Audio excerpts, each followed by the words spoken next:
Leaders of the G7, a grouping of wealthy democracies, ended the first day of their summit in Cornwall on Friday at the Eden Project, a botanical garden shaped like biodomes that create a rainforest environment, a reminder of the crisis the planet is facing.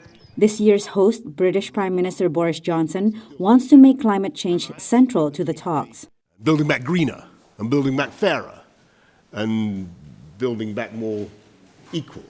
Climate activists say they have had enough of promises and demand real action. The carbon emissions in the atmosphere continue to go up, despite the Paris Agreement in 2015.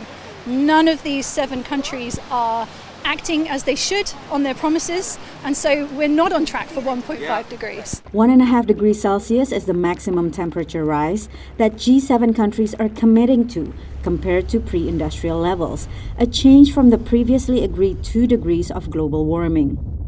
This is a significant move as countries prepare for the Glasgow COP26, the UN climate change conference in November that Britain will also host.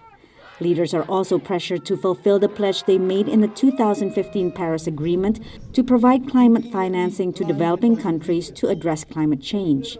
Namely in relation to the mobilization of $100 billion US of support every year to developing countries.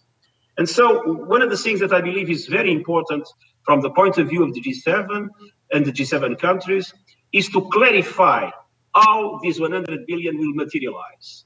The summit, severely restricted due to COVID-19 protocols, is attended by the leaders of Britain, Canada, France, Germany, Italy, Japan, and the United States.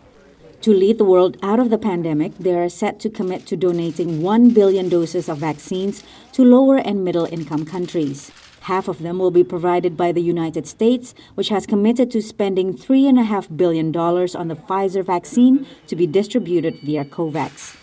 From the G7 summit, Patsy, Widakuswara, VOA News.